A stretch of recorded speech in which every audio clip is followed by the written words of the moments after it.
রাব্বুল আলামিন বলছেন আফাতুমিনুনা বিবাদিল কিতাব ওয়া তাকফুরুনা বিবাদ, তোমরা কিতাবের কিছু অংশ মানবা আর কিছু অংশ তোমরা মানবা না। এমনটা যদি করো কিয়ামতের দিন তোমাদেরকে লাঞ্ছিত হতে হবে, দুনিয়াতে লাঞ্ছিত হবা এবং কিয়ামতের দিন তোমাদেরকে কঠিনতম মর্মান্তিক শাস্তির সম্মুখীন করা হবে।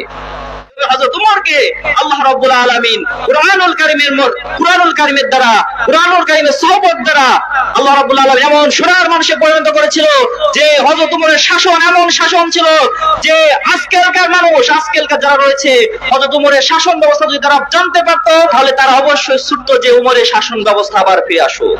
কারণ এই হযরত উমর রাদিয়াল্লাহু আনহু দেশ চালিয়েছিল কোরআন দ্বারা। কি দ্বারা? কোরআন দ্বারা দেশ চালিয়েছিল।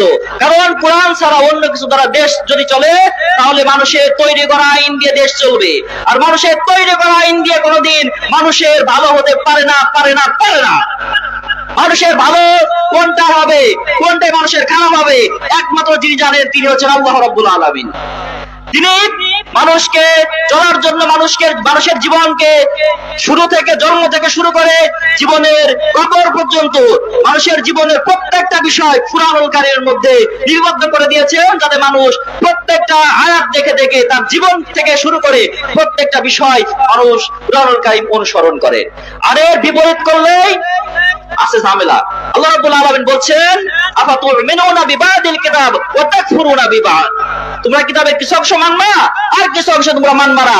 এমনটা যদি করো কিয়ামতের দিন তোমাদেরকে লাঞ্ছিত হতে হবে, দুনিয়াতে লাঞ্ছিত হবা এবং কিয়ামতের দিন তোমাদেরকে কঠিনতম মর্মান্তিক শাস্তির সম্মুখীন করা হবে।